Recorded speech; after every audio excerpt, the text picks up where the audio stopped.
Assalamualaikum warahmatullahi wabarakatuh. Apa kabar? Kembali berjumpa dengan saya, Hersu Benarif dari Forum News Network. Jangan khawatir kalau sampai kemudian program makan siang gratis atau program makan siang bergizi yang disediakan oleh pemerintah itu tidak akan berlanjut.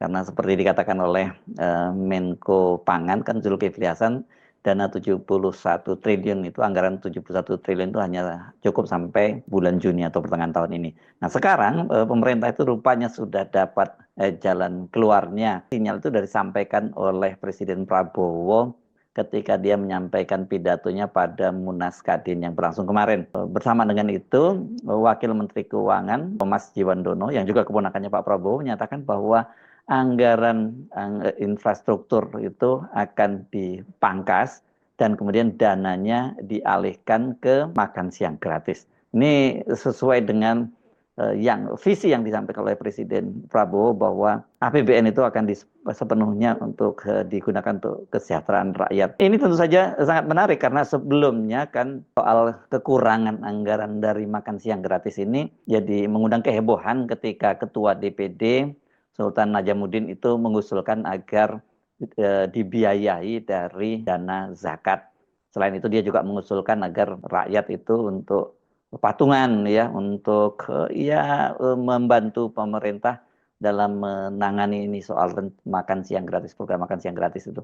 Kan ini kemudian menimbulkan kehebohan karena Majelis Ulama Indonesia, Muhammadiyah dan juga NU itu langsung menolak ya, rencana atau usulan dari Sultan Najamuddin Ketua DPD ini yang menggunakan dana zakat. Kenapa? Karena zakat itu memang peruntukannya sudah cukup jelas. Ini karena berkaitan dengan syariah di dalam Islam diatur bahwa zakat itu hanya diperuntukkan untuk 8 asnaf yang penerima. Di antaranya adalah anak yatim dan juga fakir miskin. Tapi kan kalau makan siang gratis ini program untuk seluruh anak sekolah di Indonesia. Jadi ya di situ tidak membeda-bedakan apakah dia anak orang kaya atau orang miskin, semua mendapat program makan siang gratis. Setelah itu ribut-ribut, itu kemudian Sultan Najamuddin kan meralatnya bahwa yang dia maksud itu bukan dana zakatnya, tapi infak dan sedekah. Dan soal penggunaan dana infak dan sedekah itu juga sempat dikemukakan oleh Ketua Umum PBNU, Yahya Stakuf. Ya, kalau dana infak dan sedekah memang lebih lentur ya, tidak rigid, yang tidak diatur seperti dana zakat.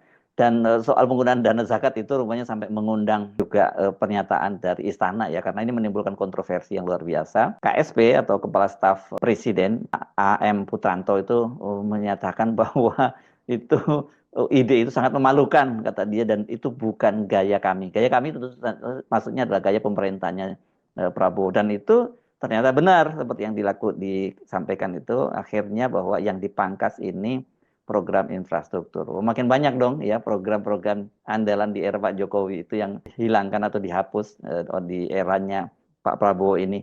Nah, bagaimana supaya infrastruktur itu tetap jalan? Nah, soal ini sempat disampaikan oleh Presiden Prabowo Subianto ketika dia menyampaikan pidatonya pada Munas Kadin yang berlangsung di Jakarta kemarin. Saudara-saudara, saya ingin memberi peran yang lebih besar kepada swasta.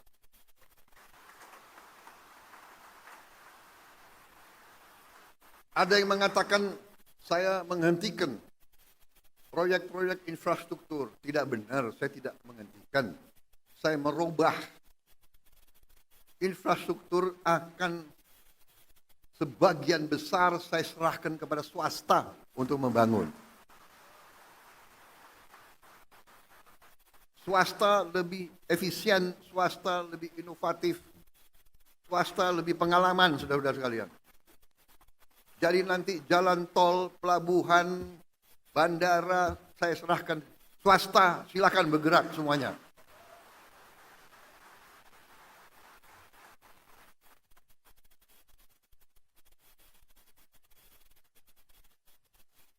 Berkali-kali saya katakan nanti pemerintah akan yang penting-penting dan inti-inti yang menyangkut perlindungan kepada rakyat dan sebagainya. Tapi yang bisa dikerjakan oleh swasta, harusnya swasta berkembang, swasta bekerja dan semuanya. Nah, ini buat apa ya? Ini merupakan jalan keluar yang sangat menarik ya, karena tadi juga seperti dikatakan oleh Thomas Ciwandono itu bahwa nggak dihapuskan ya program infrastruktur itu, katanya dia hanya dipangkas. Dia tidak menyebut berapa yang dipangkas.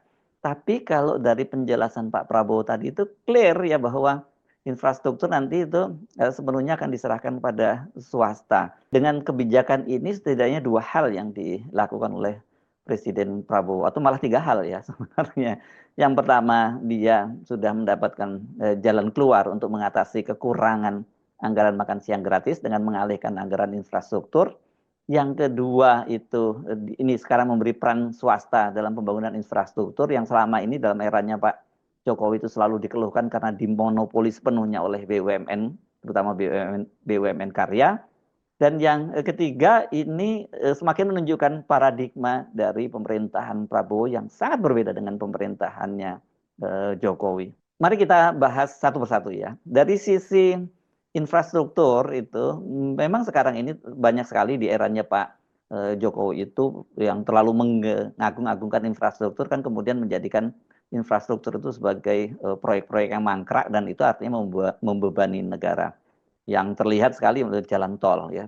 Jalan tol itu sekarang banyak kemudian mau dijual ke swasta tapi banyak yang tidak mau karena pendekatannya dari swasta tentu saja bisnis, sementara infrastruktur di eranya Pak Jokowi itu kan semacam penugasan yang ketika didekati dari sisi ekonominya itu tidak cukup menguntungkan. Jalan-jalan tol misalnya di Sumatera dan sebagainya itu secara bisnis tidak menguntungkan. Kenapa? Karena jalan tol itu selalu sepi dan hanya ramai pada hari-hari libur keagamaan seperti hari raya Lebaran maupun hari-hari libur nasional seperti akhir tahun dan sebagainya. Hanya ramainya pada hari-hari itu saja. Tentu saja buat para investor swasta ini merugikan. Belum lagi pembangunan pelabuhan dan kemudian bandara yang banyak sekali mangkrak di eranya Presiden Jokowi. Jadi dengan menyerahkan pada swasta tentu kalkulasinya dari swasta itu tentu untung rugi dan dengan cara begitu, itu kata Pak Prabowo tadi jauh lebih efisien. Ya, nggak mungkin swasta itu kemudian mau membangun tapi rugi. Nah, kalau pada kasus itu tadi ya, kasus yang dilakukan oleh BUMN karya itu dampaknya karena banyak yang tidak menguntungkan namanya penugasan dari pemerintah. Ini banyak BUMN karya yang bangkrut gara-gara ini ya, utangnya menumpuk dan sebagainya.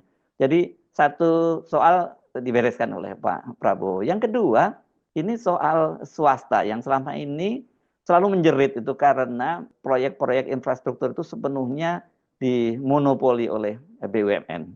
Dan ini apalagi kan kita tahu bahwa pembangunan untuk proyek infrastruktur yang dikelola oleh BUMN ini dananya dari dana utang. Misalnya kemarin ketika pembangunan Bandara Kulon Progo di Yogyakarta itu.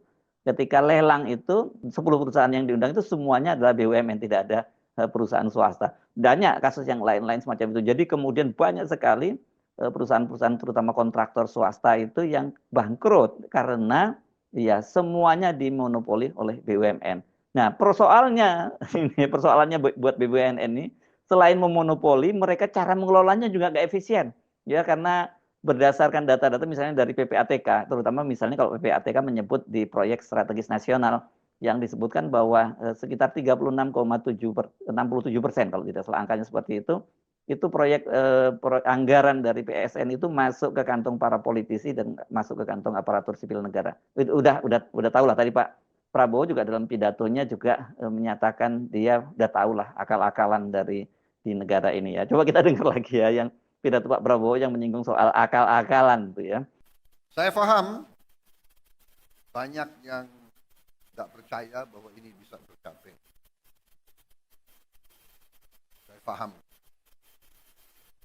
Saya paham bahwa setiap organisasi, setiap institusi, apalagi yang sudah terbiasa bertahun-tahun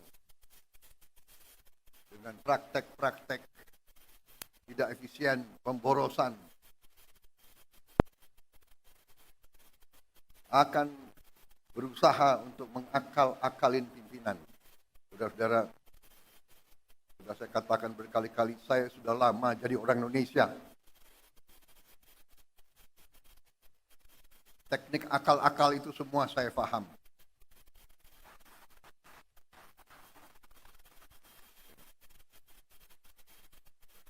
Jadi sudah saya buktikan dan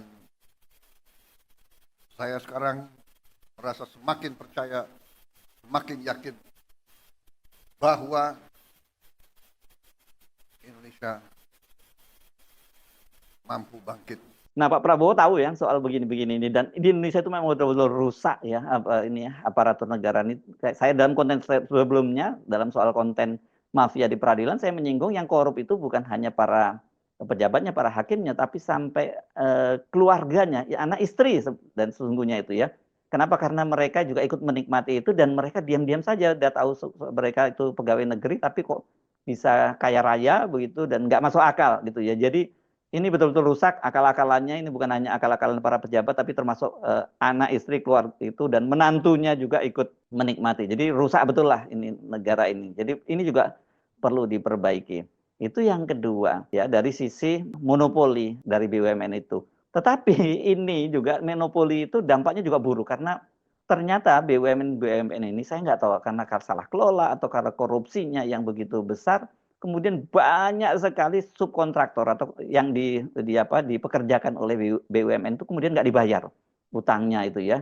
Banyak mereka udah keluar utang, dan itu sampai banyak sekali yang menangis-nangis di DPR karena mereka ini proyeknya sudah selesai tapi nggak dibayar. Padahal banyak di antara mereka itu yang sampai menggadaikan rumah, utang ke bank dan sebagainya, dan walhasil bukannya mendapat untung karena mereka jadi subkontraktor dari BUMN, malah mereka nggak dibayar. Jadi betul-betul rusak ini ya. Kalau swasta saya kira ya urusannya udah silakan sepenuhnya dari situ saja ya, sepenuhnya mereka kemudian melakukan itu dari sisi pendekatannya untung dan ruginya. Dari sini jelas ya, jadi ini keuntungannya dengan diserahkan kepada swasta. Dan yang ketiga tentu saja kemudian dengan swasta yang hidup lagi, dia bisa mendapat banyak proyek-proyek lagi, itu kan juga membantu pertumbuhan ekonomi nasional. Ini yang saya kira juga harus diperhatikan, karena pemerintahan Prabowo ini kan mengejar pertumbuhan ekonomi yang sangat tinggi, dan itu tidak bisa dilakukan kalau hanya oleh pemerintahan saja dan swasta tidak bisa hidup. Jadi itu yang dilakukan, dan ini yang berkaitan dengan nomor 3 ini adalah berbeda sekali dengan paradigmanya dari pemerintahannya Pak Jokowi yang mengelola proyek-proyek infrastruktur ini ugal-ugalan. Kalau tadi saya menyebut soal bandara dan sebagainya, itu kan lebih pada proyek mercusuar yang mau jadi legasi dari pemerintahannya Jokowi, yang saya kira nanti akan menjadi monumen abadi dari mangkraknya proyek-proyek infrastruktur pemerintahannya Jokowi. Itu adalah ibu kota negara Nusantara. Jadi dengan cara seperti ini memang kemudian setidaknya bisa terselesaikan, dan saya kemarin menyatakan kalau pemerintah kemudian melakukan langkah-langkah yang konkret dan dianggap positif oleh rakyat, baru sebenarnya ide dari Ketua DPD Sultan Najamuddin itu agar rakyat itu dilibatkan dalam hal ini, artinya semacam crowdfunding atau patungan rakyat itu bisa dilakukan. Dan tapi itu tadi dilakukan yang efisiensi dulu anggaran, dan kedua pemerintah memberi contoh. Saya kemarin menyebut soal bagaimana langkah yang dilakukan oleh pimpinan dan anggota Dewan Pengawas di KPK, yakni memotong gaji mereka setiap bulan untuk diserahkan kepada negara, misalnya diserahkan kepada lembaga pengelola zakat atau apa, atau makan siang gratis. Ini bisa dilakukan ya, karena ini potongan ini bukan ini saya kira ini potongan ini di luar zakat ya, zakat mal 2,5%. Jadi ada tambahan lagi potongan itu sukarela, dan ini dijamin tidak akan membuat miskin bangsa dan negara itu. Jadi apa yang bisa kita simpulkan dari keputusan Pak Prabowo untuk menyerahkan itu infrastruktur pada swasta gitu, dan kemudian dananya itu rupanya akan digunakan untuk makan siang gratis. Secara semakin banyak sekali ini program-program dari pemerintahannya Pak Prabowo yang sebenarnya tadinya dia sebut sebagai kelanjutan dari pemerintahan Jokowi, itu makin ditinggalkan oleh Pak Prabowo. Bahkan termasuk juga proyek strategis nasional yang akan dievaluasikan oleh Presiden Prabowo. Dan Pak Jokowi sendiri ketika ditanya oleh wartawan, ya itu baik-baik saja untuk dievaluasi. Ya memang sebenarnya harusnya bukan hanya dievaluasi, tapi dikoreksi total berbagai kebijakan dari pemerintahan Jokowi selama 2 periode. Itu secara ekonomi rusak, secara hukum rusak, dan secara demokrasi juga rusak. Jadi ini semakin meyakinkan kita bahwa nominasi atau keputusan dari posisi RP yang menasbihkan Jokowi sebagai salah satu finalis terkorup di dunia itu sangat masuk akal dan beralasan. Saya Harus Arif dari Forum News Network. Sampai jumpa lagi. Wassalamualaikum warahmatullahi wabarakatuh.